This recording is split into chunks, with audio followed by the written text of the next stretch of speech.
हाम्रो initial student balance पछि चाहिँ अब लास्ट भनेको चाहिँ हाम्रो लास्ट भन्दा पनि अब सेकेन्ड लास्ट भनौँ, स्टुडेन्ट फी म्यापिङ भनेर हुन्छ, है त। अब स्टुडेन्ट अनुसार पनि कहिलेकाहीँ फीहरू होइन डिफ्रेन्ट डिफ्रेन्ट हुन सक्छन्। सो हामीले एउटा क्लास फी म्यापिङ त गरिसकेका छौँ, लाइक क्लास 8 को हेरौँ है एकचोटि। क्लास 8 को फी म्यापिङ हेऱ्यौँ भने चाहिँ हामीले फी म्यापिङ गरिसकेका छौँ। सो लाइक त्यो क्लास 8 को चाहिँ टोटल फी चाहिँ 53,900 पुग्दो रहेछ हामीले गर्दाखेरि है। बट इन केस तपाईँहरूले चाहिँ होइन लाइक मानौँ कुनै कुनै बेलामा होइन यो के भन्छ अरे स्टुडेन्ट अनुसार पनि फरक हुन्छ। लाइक कसैले डिस्काउन्ट दिनुपर्ने हुन्छ, कसैले नदिनुपर्ने हुन्छ। सो तपाईँले चाहिँ यहाँनिर युनिभर्सल डिस्काउन्ट प्रिभ्यू भनिरहेको छ है। यसमा चाहिँ मैले के गरेँ भन्दाखेरि पर्सेन्टेज अथवा फिक्स होइन कसरी दिन सक्नुहुन्छ। मैले पर्सेन्टेजमा चाहिँ लाइक मानौँ यो विद्यार्थी चाहिँ फर्स्ट हुन्थ्यो अरे होइन, यो विद्यार्थीलाई मैले 60% डिस्काउन्ट दिएँ। 60 लेखेँ र त्यसपछि गएर यहाँ चाहिँ कुनलाई दिने यो एप्लाई अन फिडिङ सेक्सनमा चाहिँ कुन फी हेडिङमा चाहिँ डिस्काउन्ट दिने भन्ने कुरो चाहिँ एप्लाई गर्न सकिन्छ। अनि एप्लाई प्रिभ्यू गर्नु भने यहाँदेखि सकिन्छ। मन्थली फी 1000 रुपिज छ। मैले एप्लाई प्रिभ्यू गरेँ भने त्यो 1000 को 60% घटाएर कति हुने भयो त 400 चाहिँ उसको फी हुने भयो सबैमा हेर्नुहोस् है त। सो अहिले सेभ भएको छैन, म सेभ पनि गरिनँ है।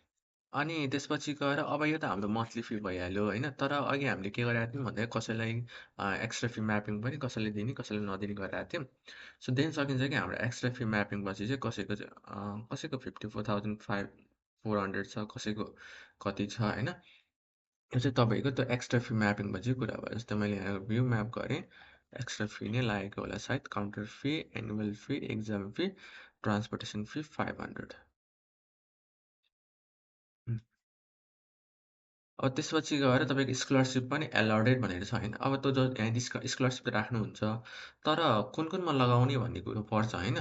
त्यसैले एलॉटेड कति बेला एलॉटेड हुन्छ भन्दाखेरि कति बेला स्कलरसिप लाग्न सक्ने हुन्छ भने जस्तै मानौँ तपाईँले फी हेडिङ राख्दाखेरि चाहिँ यहाँनिर मैले एड फी हेडिङ गरेँ। अनि त्यसपछि गएर यहाँनिर होइन चाहिँ यहाँ चाहिँ है सरी मन्थली फीमै गएँ।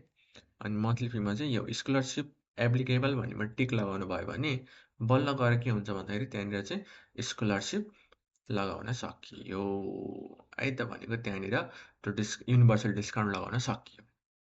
जस्तै क्लास 8 सेक्सन एमा अनि मैले यो फर्स्टकै आर्लो अधिकारीको चाहिँ यहाँ युनिभर्सल डिस्काउन्ट मैले 60% लगाइदिएँ।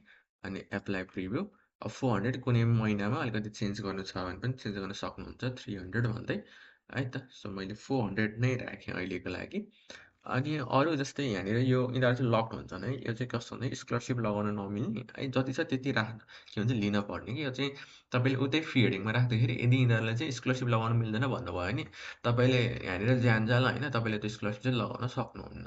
मैले सेभ गरिदिएँ है त।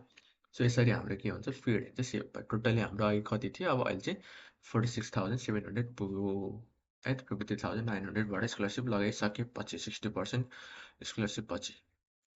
यसैले हामी स्टुडेन्ट फी म्यापिङ पनि गर्न सकिन्छ।